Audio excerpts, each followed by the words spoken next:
Yo, what's poppin'? It's Tommathan. We know our playoff teams now. We are done with play-ins. They're over. And we have the first one up was Toronto against Florida for the winners bracket. The losing team went to lower bracket. The winning team qualified straight up. No strings attached. Ends up being a 3-1 for Florida. And it was a pretty dominant showing, honestly. It was a bit scary because I was like, okay, Toronto actually did not look very good, or Florida looked awesome, and I couldn't tell which. A bit of both, I figured. But anyway, Toronto, playing Hisu Finale, Hoppa, Charong, and Twilight. Florida playing Hydron, Checkmate, Someone, Animo, and Rupal. And Oasis to start off was a 2-0 for Toronto. And it felt like Florida were almost scared to play the mirror because they came out to start on City Center with a Winston comp with a Sombra, Tracer, Lucio, Ana. And then on University, they came out with a May Ryan comp. And I wasn't sure what the goal was there. It didn't really feel like it fit. They were winning at the beginning of that city center for a bit until Toronto actually switched off to a Sombra of their own off of Sojourn and then brought Twilight on the Ana because of course whenever things get a little rough, Twilight goes, "Oh, I gotta do something, boys. I gotta bring out the Ana."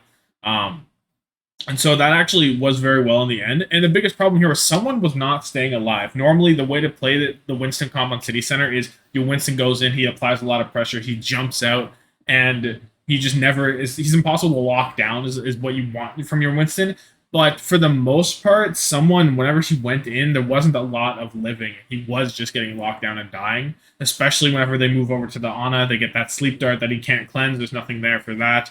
You go to Hisu, he does more damage output. He stops the bubble from coming in with the hack. And Toronto did a great job of analyzing that and adapting on the fly, and they end up winning Civic Center 100 to 95, and then University was 100 to 77. And basically, Florida wasn't really utilizing their Maywall as much as they needed to. That's the only way they were winning any fights. You Maywall off Hotba, you force a ton of resources. If you don't kill him, you're gonna kill him most of the time anyway. And it just kind of worked out. Someone didn't get anything with a Shatter. The Blizzard, well, the Blizzard did win a fight by denying ultimates from Toronto. It wasn't super impactful either in the long run. And Toronto did a great job of knowing that like Florida has to play really fast or else the Ryan Shield breaks and they lose. So whenever they do go to play fast, they would come in, they would maybe grab Onimo in that last fight. The final sequence was a great job from Toronto. I'll describe it here. So basically, Hoppa hit a grab. There was a wall come up, so nothing actually died in the grab, but Onimo would fall shortly after. And then from there, even though they did kill Hoppa with a wall, they weren't even able to push in. So Florida had to sit back and wait for their speed boost because there's just too many angles that Toronto can take, and they would just die. But Hisu was able to find a pick onto Rupal before they were able to go in, and then their whole overtime just crumbled because you're not going to win without Rupal. It's just not going to happen. Uh, so some two composition that didn't really work out from Florida. I see the vision, but Toronto played around it extremely well. But then you go over to the mirror, and Florida just looked like the better team through and through. I figure it would have been a 3-0 if Florida did choose to just mirror the Sojourn, Genji, Zarya, Lucio, Bap, because it just wasn't really close. The tempo that Florida were playing at and what they were doing specifically with their Genji player that Toronto weren't doing with Finale, because Checkmate played a much better game than Finale overall. He was pressuring the backline a lot better and just getting more value with his blades, forcing out resources. Sure, Finale would force out resources with his blade, but he might also die for it. So it just was more worth for Florida. Whereas Checkmate, he was able to get resources forced out for him and then kill a bunch with blade, or he was able to live whenever he forced out the resources of the lamp. Most specifically, lamp's the big one, and beat lamp and beat are the two ones that you really want to force out with a blade. And it ends up working out for them more often than not. Another big thing was that Hisu was the biggest reason Toronto were able to win, but Hydron was keeping up with him or surpassing him in a lot of instances, and you can contribute that to there was more pressure on him from Checkmate compared to what was on Hydron for Hisu or from Finale. Sorry, and that also played into a point. But there was another big point, right? Besides all this tempo setting and just the mechanical differences between the DPS players and what value they were getting. It's that Hoppa never had a good grab, basically this entire series, starting out on Eichenwald. The first grab late into the fight, second grab of the fight, the beat comes out, they live, and Florida end up winning on this defense. They eventually do make it through this defense because Hisu, basically. But yeah. And then on B, again, the grab comes out a second always second. There were more reactive grabs, never being proactive with it. And it wasn't even like, oh, you would grab the blade or anything like that. It was like you're in a grab and you're grabbing the enemy and you're dying and you're not getting any value from it. So Hoppa's grab consistently just wasn't coming through as they needed it to. Um, but yeah, for the most part, Florida just kind of rolled their offense on Eichenwald. Just like they win the first fight, or they lost the first fight, but then they won this. They won everything else basically. Someone had one death on the entire map, and that was from Toronto's A attack where Hisu popped off. That's it. Hoppa's grabs were awful. It's a wrap from there. Circuit Royale, a lot of the same composition, very similar play style here. Toronto's offense was getting heavily stuffed by Florida. They were always holding that spawn door. You'd hold the spawn, you lose someone, okay, you back up. You have a neutral fight at that original bridge. You win that, back into the spawn, you go. And eventually, like, Toronto were able to actually win by killing Checkmate and then Hoppa just walking at them. But from there, another poor grab from Hoppa. Well, the grab wasn't poor, and in all fairness, Rupal hit a really good immortality field that was unable to be killed. But then there was another poor grab in that round. And it just kept on going from there. And on Florida's offense, Toronto actually are a team that didn't want to do the spawn hold. They would just hold at the corner instead. And I'm not sure I agree with that because you give them a lot more space to work with. You're giving Hydron a lot more work because it's a lot harder for Finale to get on top of him. So it doesn't really work out there either. There was a point where after you win the fight, they do go in spawn camp, but they use 3 ults and lose to 2 ults, and then it just kind of doesn't work out as well. I don't know. You have to win that if you're using more ults. A lot of the time, you shouldn't even use spawn ults whenever you're spawn camping because you're forcing ults, and that's the whole point of spawn camping, right? You force them ults to get in little ground. They're not getting as much. They're not getting as much objective, like value, objective, progress is the word for their ultimates, and that's why spawn holding is so strong. And it's on certain instances, but whenever you use your ult, it kind of counteracts that. But yeah, and then in the final fight, Toronto used 5 ults, didn't get the kills they needed early enough. Florida ended up turning the fight with a huge grab from someone, and Florida win. And then Coliseum, very back and forth, but again, the grab's not getting enough value. You get some points where Toronto took the lead. They would take the high ground. You grab them. You're looking to get the checkpoint from that grab, but Anima was able to sneak by and stop it, and then Florida was able to come back with their ults because the grab there wasn't meant to get kills, but it was meant to get the checkpoint. It didn't even accomplish that. Not like they get back to that point anyway, so I guess it doesn't matter in the long run, but it just felt like Florida were just able to set the tempo better, use their ults better because of that, and have better pressure on the back one through a better Genji to win. So anyway, my play of the match for this match is going to go to someone. I thought he diffed Hoppa a lot. I've been talking about the grabs the whole time because it's such an important ultimate in this team comp. Not even to win fights, but just for any reason, you can force out utility. You can set tempo with it. It's so good. And Hoppa just got diffed specifically. So I'm going to give it to someone. He's putting out a lot of damage, doing a lot of work. Could have went to Checkmate, I was considering, because of how much better he played than Finale. But I'm going to someone. And then we have the Boston Uprising against the Washington Justice. And this one was just a roll, just a complete 3-0. Now, the thing about Washington, right? They still are hanging on to that Sombra comp. So anytime they play the Sombra, it just doesn't work. But starting off Ilios, 2-1 for Boston. Washington does win the first round, and they're playing the mirror. And they originally take the point, but then they lose the point. And then Boston take it back. But from there on out, Boston basically play a little too aggressive, maybe getting a little too far ahead of themselves, settling into the tempo they need to play at. Because previously, against the Florida Mayhem yesterday, they got severely out-tempoed, so they definitely wanted to work on that. But in this first initial fight on Ruins, they would go a little too far forward. All of them would die. Washington gained control at that point, and they got their ultimates up first, just kind of snowballed that to a victory on Ruins. But Lighthouse, that Washington brings out the Sombra again. It never works. They lose all tempo. They don't capitalize on any hacks. They literally only use support ults for the entire round. It was not good. It was just bad.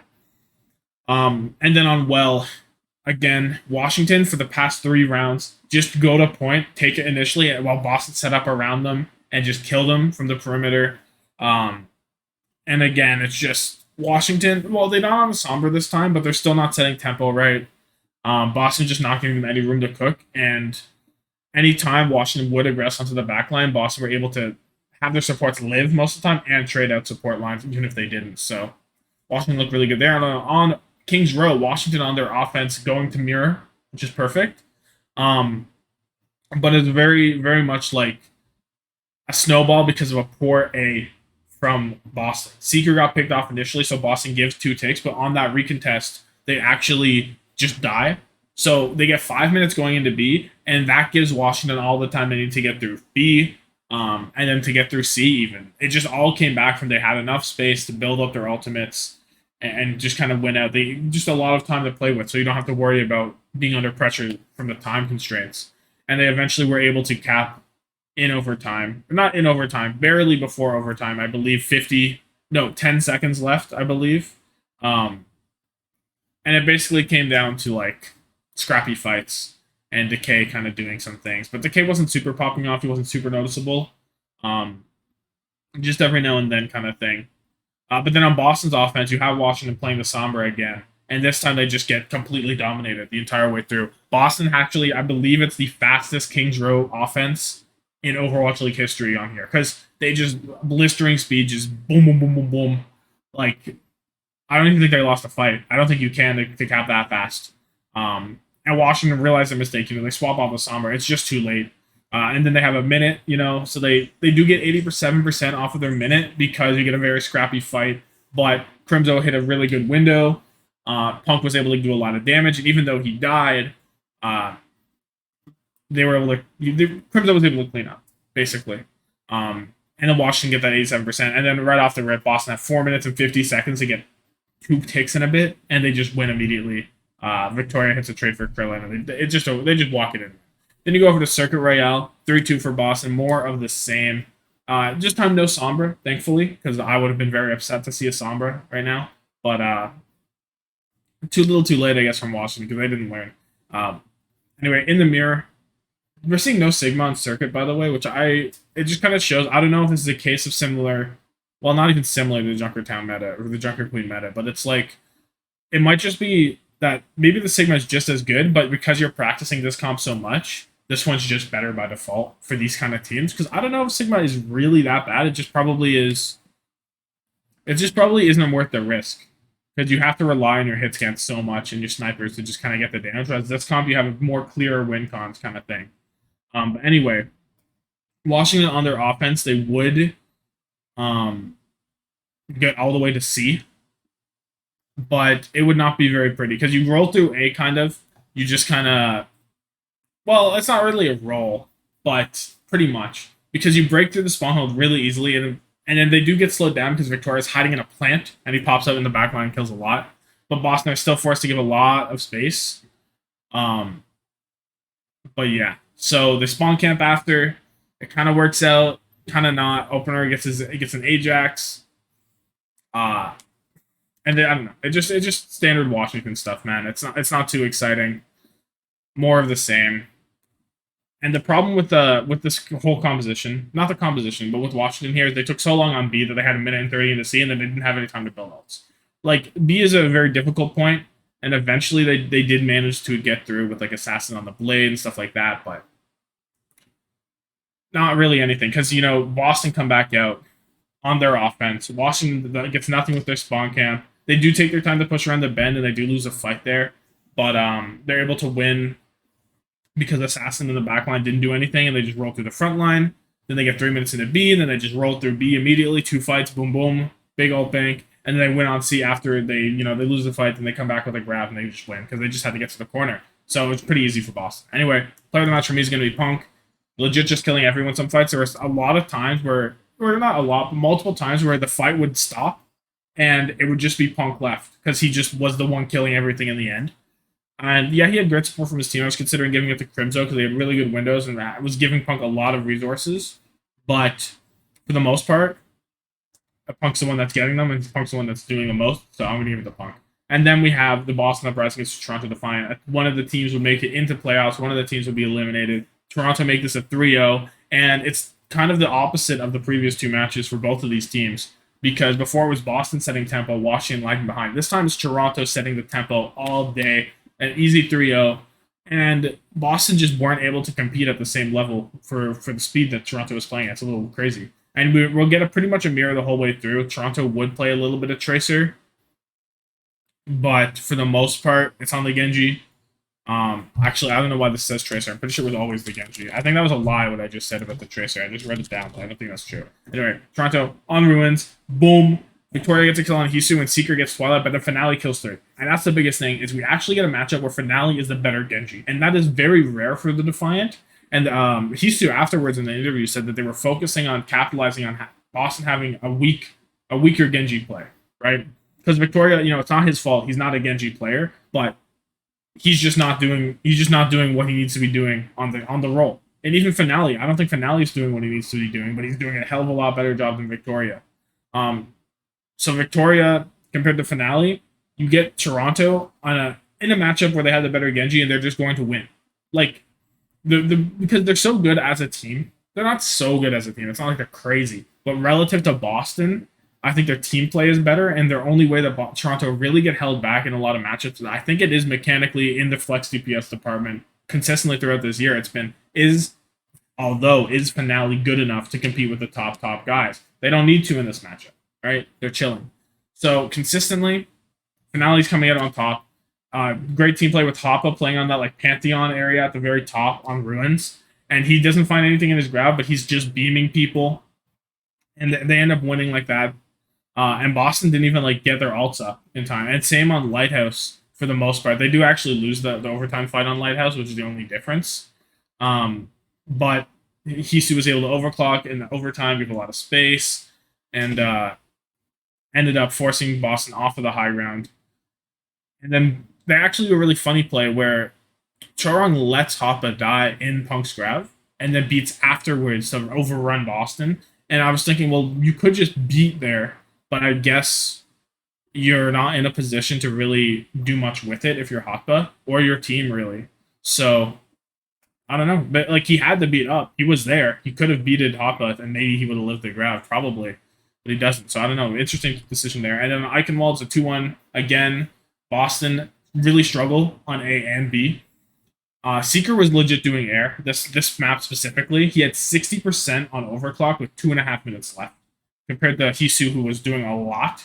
So you're not winning in either DPS department, and right now you're not really winning in the Zarya department or the backline. So it's like it was just a complete diff, I would say, from Toronto. They did manage to get through B after Victoria was able to find a stray slash on the Finale, and then Punk finished him off. And from there, they were able to kind of steamroll into a victory. But on that B, the only way they got through there was because they just kind of forced their head through on the cart.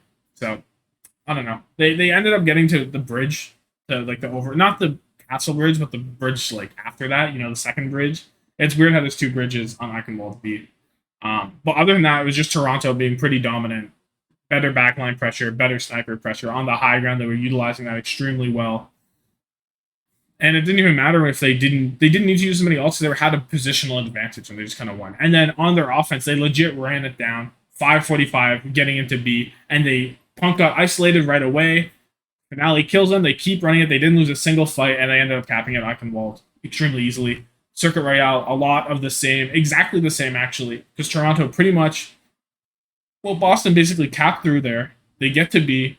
Really big hold up from Toronto, doing a great job taking the fights aggressively and changing the tempo, not just setting it, but changing it. Because there were times where you'd let them walk up a bit, then you'd fight on the cart. There's times where you'd walk up, you'd go into the back line. Now you're spawn camping. Toronto just did a great job in that aspect.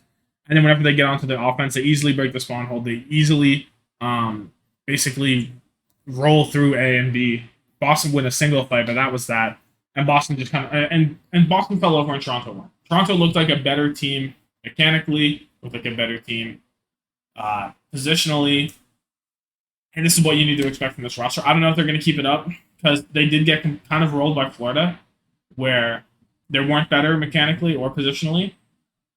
But we'll see. So anyway, we're playing the match going to the finale. He was doing so much work, applying so much pressure on the back line, applying pressure on the front line even, and being a great tool for Toronto to be able to take space. So yeah, that's going to be it. Like this video if you like it, subscribe for daily Overwatch content. I do try to upload daily. And yeah, thank you so much for watching. Have yourself a good one. Deuces.